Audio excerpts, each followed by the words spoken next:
Soren, welcome back. Great to be here. We're here again. Yes. And today we're going to be discussing criticism.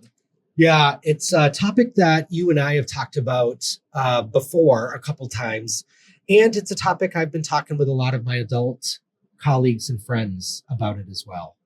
Yeah. I mean, I feel like criticism, the routes through with which you can receive it have increased considerably across the last several years. So obviously criticism is increasing. Yeah. You're thinking like with social media. Yeah, obviously. Absolutely. Yeah.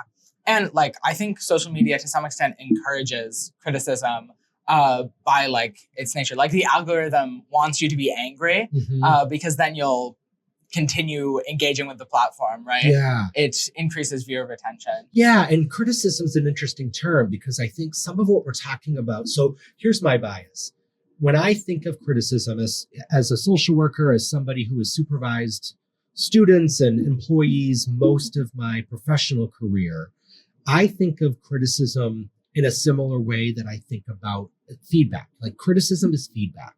Yeah. And for me, criticism, feedback is intended to help somebody shape performance, make adjustments, and it's intended to improve, right? Yeah. For me, criticism, constructive feedback, I know criticism has kind of a negative connotation to it for sure.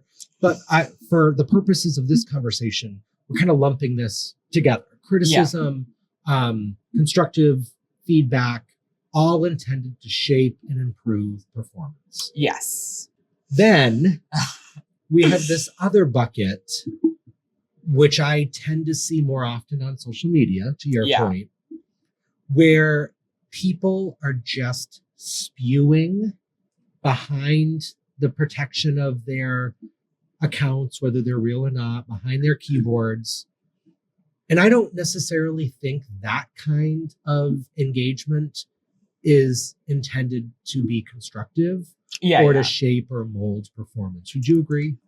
Like it is all about intentionality. I feel like a lot of the criticism that we see like on the on online spaces is like very hate motivated, and it's not like the internet is not a forum where people regulate their emotions very effectively, right? Nor are they incentivized to regulate their emotions very effectively. So it sort of like festers and can become something very negative. But like, I do think in online forums, when people are spewing hate, it is indicative of an emotion that they're feeling. Yeah. Whether that's like irrational or not. Well, I guess we can tell, but there's some signs. Yeah. But I think like there is still something that can be yielded from hate. Obviously, it's not productive to allow it to affect you emotionally. But like, if people are angry, then you must be doing something that is counter to their worldview. Yeah, it's triggering something. Yeah, it's triggering something. Yeah. I mean, it's something that you and I as queer individuals have needed to navigate. It's something that you as a student, as a child with parents, as somebody who swam competitively, you've had coaches work with you. I mean, you live a life that you have the whole continuum of feedback, right? Yeah. Of criticism, constructive feedback. And you and I, one of our similarities is that we live a life that, let's be real, just the fact that an adult gay man and a queer adolescent are sitting together having conversations in a podcast studio and putting it out to the World Wide Webs is going to draw attention. Yeah. And our 5 listeners are going to probably see some negative comments on our social media connected to Inspired Insights, on our personal attacks, email. It's going to happen. And you and I have experienced this in our lives before. Yeah. I think some of the problem that I face when interacting with criticism is like throughout my entire childhood, my family always engaged in like constructive criticism. Yeah. We were very blunt with each other. We want each other to improve. Yeah. And through that, we would critique. And I never saw that as a negative thing. Right. And I always have worked hard to implement what I'm being like critiqued on and better myself. Is that because, let me pause you for a second. It never bothered you. Is that because you knew instinctually the spirit by which it, like 100%. Coming in today into the studio, your mom had packed you some clothes, brought you a toothbrush, told you to wet your hair, told you to put on a sweater. Yeah. Like you were getting some constructive feedback up until the moment we hit record today. But watching those interactions with your mom, none of it looked adversarial. You didn't look annoyed. Like when I was a kid, I was annoyed if my mom was like, "Did you brush your teeth?" I was annoyed. I know that I'm a hot mess. Yeah. So you welcome that. Yeah, exactly. Yeah. Without my mother managing me, my God, where would I be? Where would I be? Yeah. Yeah. But I think that presents a problem when I'm interacting with like very negative criticism, bordering on hate, because I want to implement it, right? Like I have been conditioned to see criticism as a good thing and something that should be applied. So like this was a problem that I faced a lot in middle school because I would say, ruthlessly bullied to some extent by a large portion of my friend group and a lot of people that I interacted with on the football team. And I would see their like critiques about who I was as like, obviously I knew that there was hate behind it, but also like I just was trained to view criticism as trying to better myself. Yeah. So then I would interact with it in the same way that I interact with like my mom telling me that my hair looks like crap. Yeah. Yeah. So you internalize some of that, and perhaps, tell me if I'm off base here, perhaps it's, well, geez, maybe I should tone this down. Maybe I shouldn't dress like this. Maybe I shouldn't talk like this. Well, 100%. Like in my early middle school career, I was me. I was flaming. I was out there. And then as I started to get like critiques about it, I did tone it down a lot. And now in school, whether that be from like apathy or like self-consciousness, I just wear very bland clothes for the most part. And my entire like depressive era, I would just wear sweatpants and sweatshirt every single day. And I do think that me internalizing that criticism and like taking it in as though it was constructive when really it was just mindless hate has significantly impacted the way that I express myself and present myself like publicly today. Yeah. And you earlier were talking about how we need to differentiate the two. But I think like obviously there's something that can be yielded from everybody's opinion, and we should listen to what everybody has to say.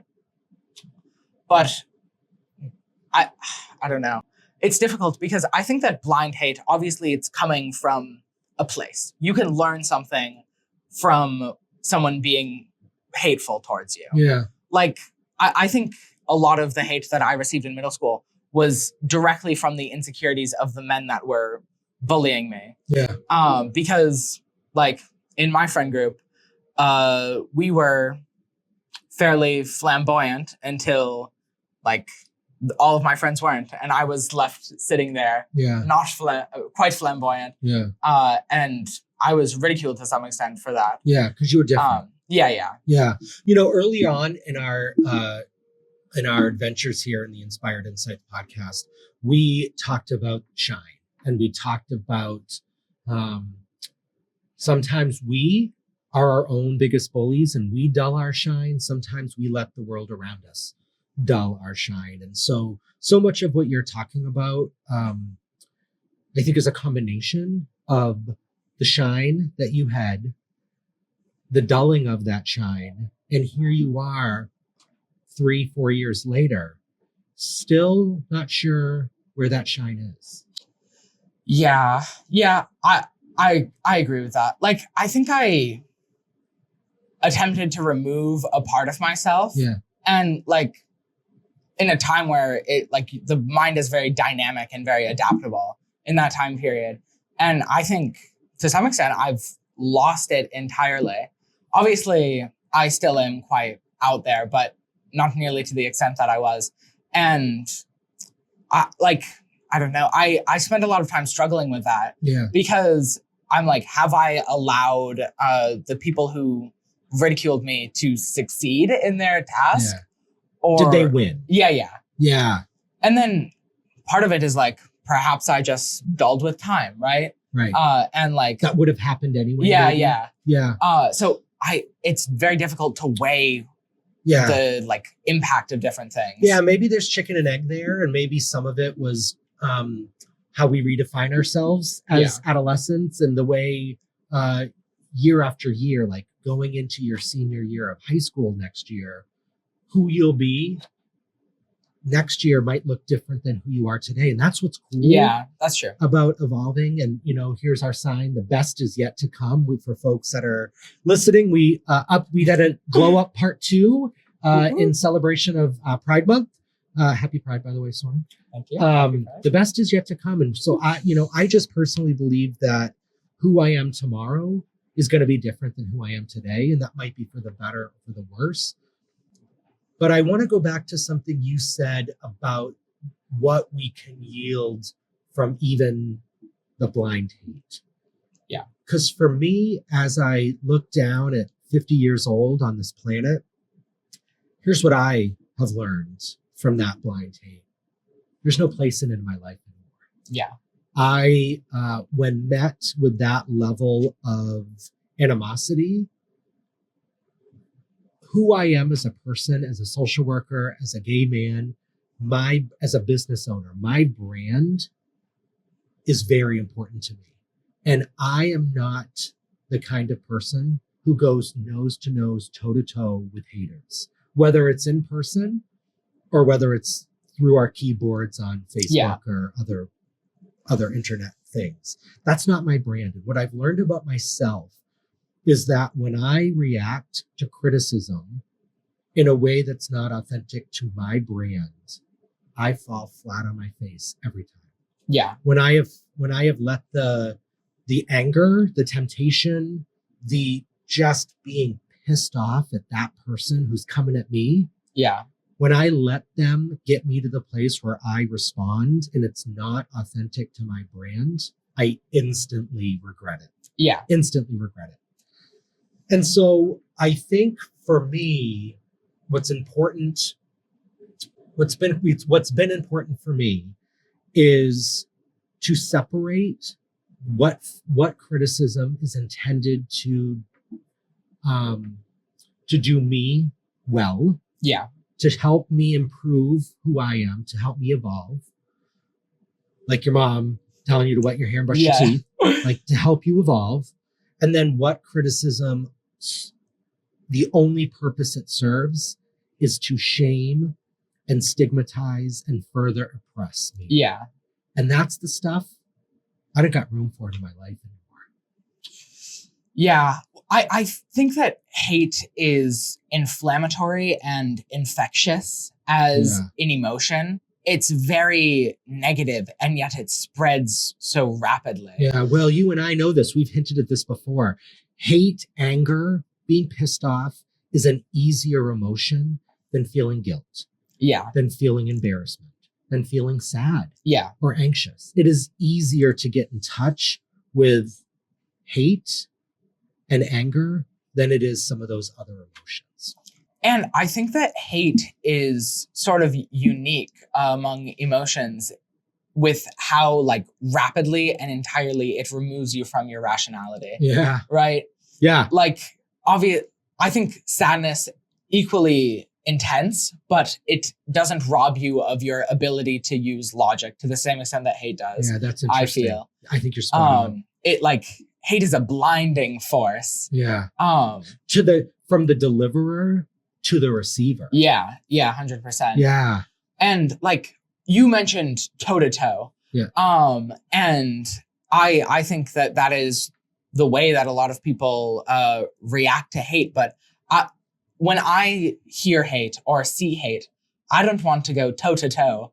I want to sit down and listen, right? Interesting. I don't feel like I'm interested in like clapping back necessarily as like listening to them, because like even when someone's saying something absurd, you can learn a lot about them through what they're saying. Yeah. Like, I don't know. I just like sitting down and listening to what people are saying. Yeah. Because even if it's awful and it's meant to hurt me, I feel like I am not really emotionally impacted by people attempting to do that. Yeah. Because your behavior and your words is not a reflection of me. Yeah. It's a reflection of you. Right. So isn't that we so should view hard, it as though? that. It's so hard to stay. You impress me every time we talk. You know that. This conversation, I'm like blown away by you. It's so hard. It's so hard to stay in that place of, I know this isn't about me. You're saying more about yourself than you are me. Yeah. I think because, as we've talked about, our experiences through school were so different. I too was the victim, I guess, for lack of a better word, of bullying my entire elementary school, middle school, and early high school. Something switched in like junior year-ish. Maybe it was maturity, maybe for all of us. And so when I hear criticism that has that spirit of hate and contempt behind it, my inclination is to shield it away from me. And like, I wish I had the bigger Wonder Woman bracelets to be able to deflect and go, yeah, let's talk about this. Yeah. The trauma response it kicks up for me is all flight. I totally agree with you. I was going to parallel that. Like, I feel like both of us, when we receive criticism of that nature, it puts us back in the same place that we were like ridiculed in our early youth, right? The trauma response. Yeah, exactly. And my reaction then was always to fight and to go toe to toe.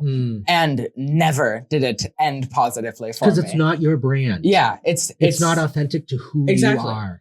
And I think that we have two different reactions to that. Yeah. You choose to ignore it, which I think is a fantastic strategy, especially in like this, like on the school board. Yeah. You just can't interact with that in a positive fashion in a forum. Right. Like there's no positive anything that's going to come from it. Engaging with it legitimizes it in situations like that. So I think that your strategy of just entirely ignoring it is fantastic in that context.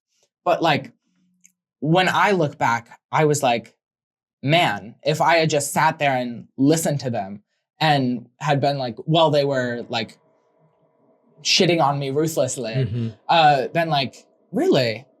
You know what? I'll think about that.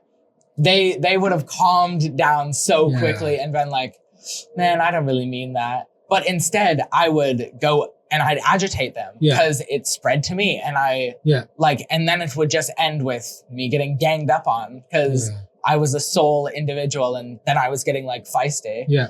And also, like, I was giving them the reaction that they wanted. Yeah. Which is so cliche, right? Yeah. You hear this all the time. And I, as a former school social worker and someone who works today with a lot of schools, you know, that's one of the, you know, don't give them the attention they're looking for. Yeah.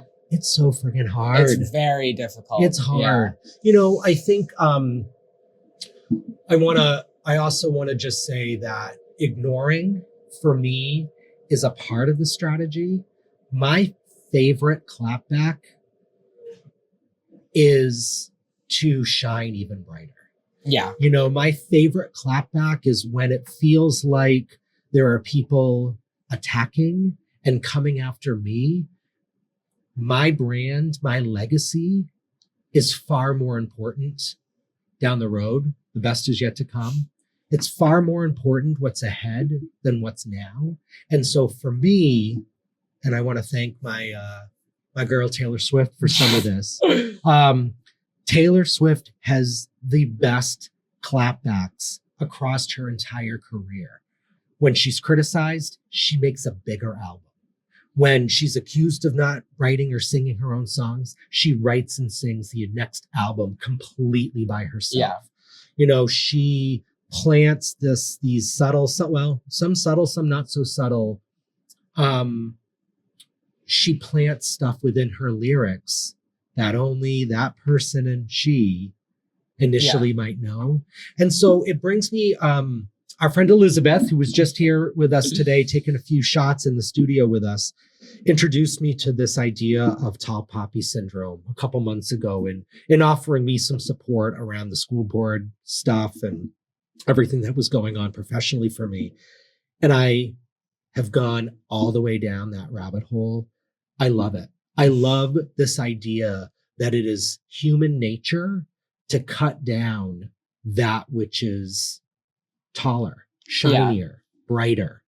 The taller poppies in the field were the ones that were directed to be cut down because you don't want people to think that it's good to grow beyond your means. Yeah.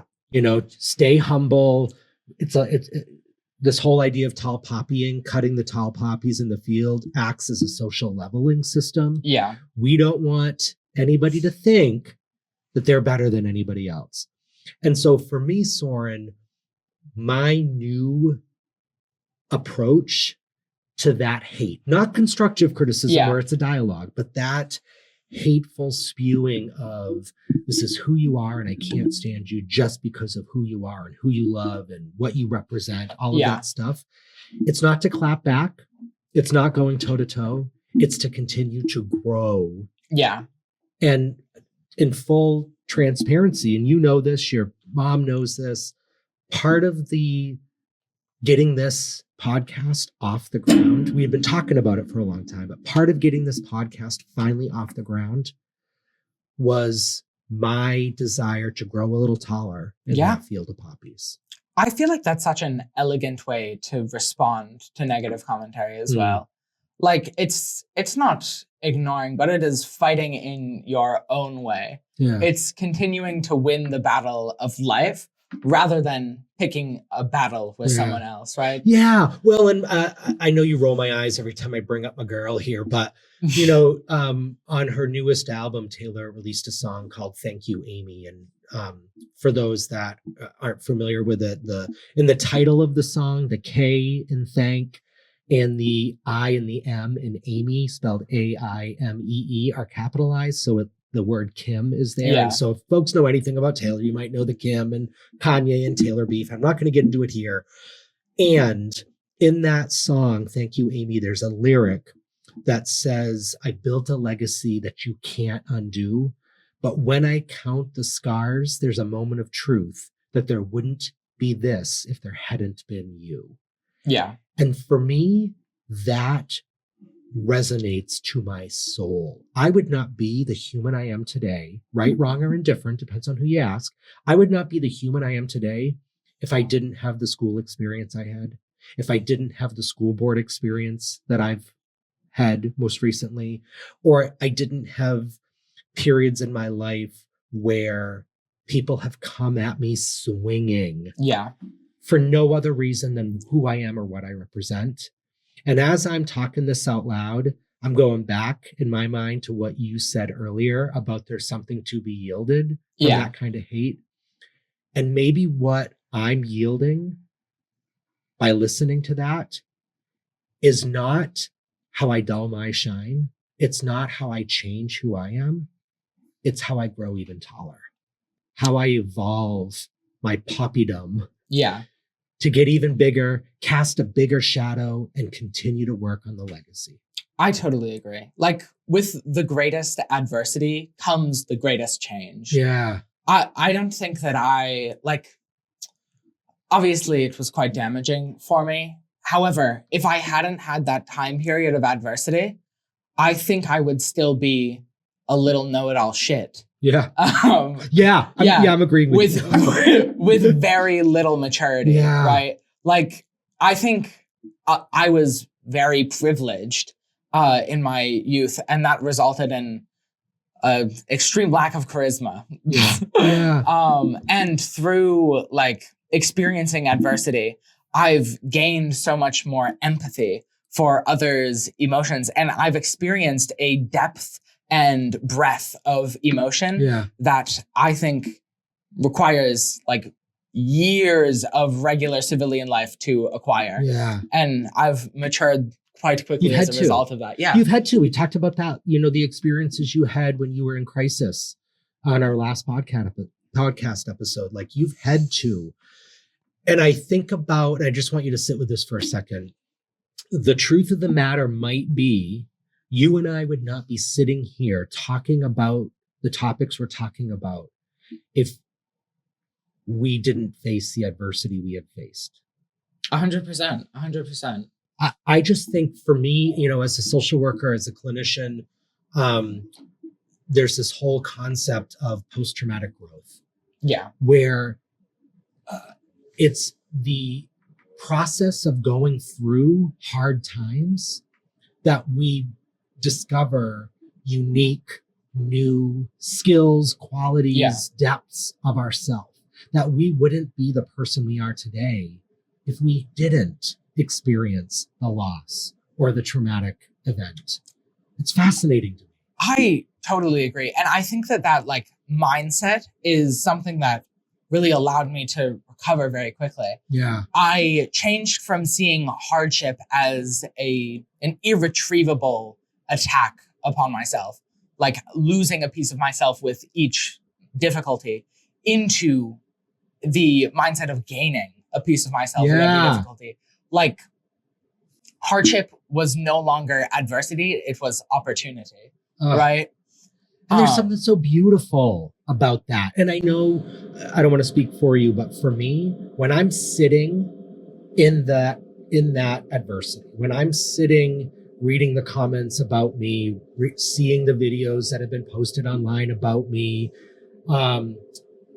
reading the comments to the news story about me, or hearing what townspeople or others are saying in public forums about me, in that moment, the furthest thing from my mind is, oh, this is making me a stronger person.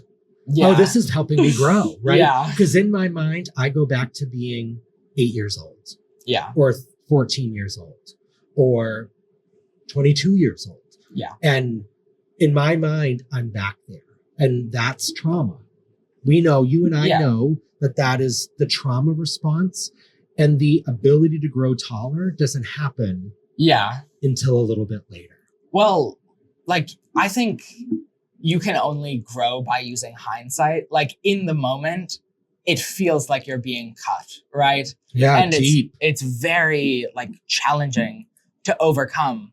But like I now have adapted to where whenever I'm faced with like a difficult emotional situation, I like try to, because I used to react extremely emotionally very quickly. It wouldn't be like necessarily super visible emotion, but I would immediately start internally spiraling. It was there. Yeah, it was there. And I would like then engage in super risky behaviors just because I was like hurting. I wouldn't know what to do. I would revert to a very like childish state of scared running. It's regression.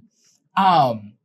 But now I think through my like recovery, I've adapted the skill of the second I'm faced with like a negative hardship.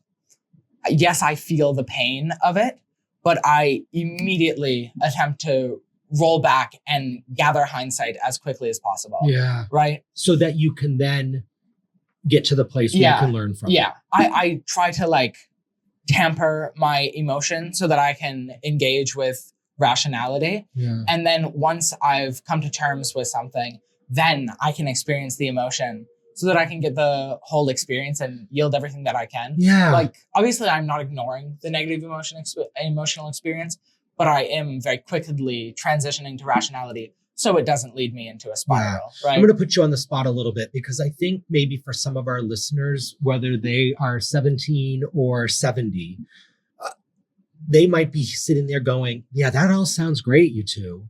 How? Yeah. How? Like, so I'm curious if you have a sense of now, today, what skills you go through to get yourself to that place of hindsight so that the best learning is there. Yeah. So I don't know.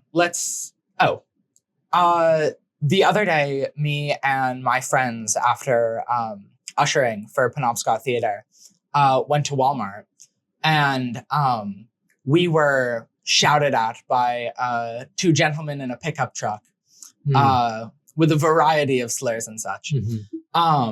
And my friend was very shocked and like started crying from that. Oh, wow.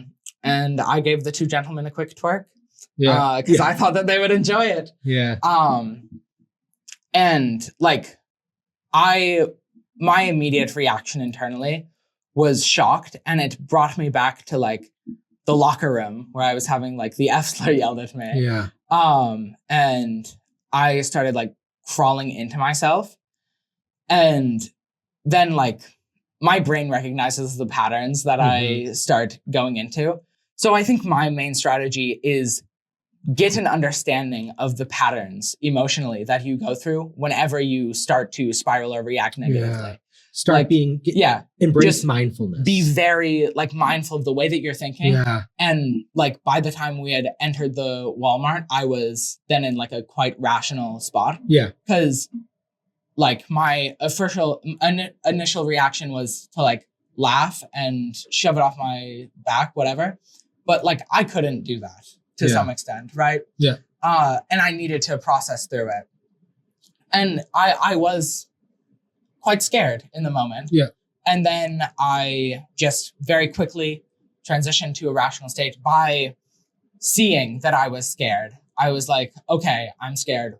What do I do now? Yeah. It takes a lot of practice. And I had to be very mindful and think about it a lot over months, years, in order to adapt this, because I always used to just immediately go into like the fight or flight response. Yeah, trauma. Yeah. And I would be like curled in a ball crying. Yeah. But it really is just about effort, practice, and mindfulness. Yeah. And you will get there. It's very difficult at first, but you will get there if you put in the effort. And what I love about what you're saying is the ability to be in touch with, I'm scared right now. Yeah. Or, I'm feeling threatened. Or, yep, I've just been traumatized. Yeah. Or I'm triggered and going back to other traumatic events in my life. And so I think that mindfulness is such an important skill. Like sometimes I think people hear the word mindful and they think they have to do yoga or Pilates or do this like guided meditation to get there.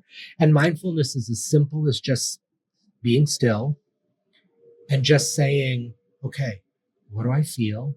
What do I smell? Yeah. What do I taste? What do I touch? What do I see? What do I hear? And just by going through those senses, you can achieve a state of mindfulness. But what you're also saying, Soren, is you've got to be honest with yourself and not run from the stigma of saying, I'm scared. We like when people think react calmly to like a difficult situation, they think, oh, you just ignore it. No, you need to acknowledge it so then you can move past it. Yeah. Because by ignoring it, you're putting it in front of you. You're kicking the can down the road. Yeah. Whereas by acknowledging it, you can allow it to pass through you. Yeah. And that's very difficult because like, I think especially men do not want to be permeable to their emotions. They do not want to allow it to seep in. They kick the can down the road and eventually they're rolling a snowball that will crush them in front of them. Getting bigger and bigger and bigger. Yeah. It's so, I mean, as always, you're so insightful about this. Like just attending to it in the moment prevents it perhaps of getting even more unmanageable down the road. Yeah. You know, as we wrap up this conversation, which I have loved, there's another philosophy that's been getting a lot of social media time going around. And it's, I see it on many posts. I'm seeing a lot of folks tattooing this. If I were more of a tattoo person, I'd be like, I might consider something like this, but maybe you've seen this too. It's the whole let them philosophy. Mel Robbins and her podcast has talked a lot about let them. And it goes something like this. If they want to criticize you, if they want to attack you, If they want to diminish you, if they want to dull your shine, let them. Because where you put your energy into the response is more important than where they're putting their energy into the attack. Yeah. And so let them is all about boundaries. It's all about being able to recognize what you need in that moment to better yourself, to heal. Yeah. And to recognize that our best selves are still ahead. The best is yet to come. And if we can stay focused on what you're talking about, of just knowing thyself and attending to our growth and evolution and not letting the bullies, because let's be honest, that's what they are, whether they're 8 years old or 80 years old, that's what they are as bullies. Not letting the bullies cut us in our field of poppies. Let them try and let them watch us grow. Yeah. Great quote to end off the episode. Dang. Well, this has been another really, for me, helpful conversation with you, Soren. Indeed. This has been Inspired Insights podcast. Stick around for our next episode. And I'm Chris McClellan. I'm Soren Peterson. Thanks for listening in. Bye. Bye, y'all. The Inspired Insights podcast has been brought to you by Inspired Consulting Group, LLC. Edited and produced by Amanda Seidel. Music by Derek Herder. Copyright 2024, all rights reserved.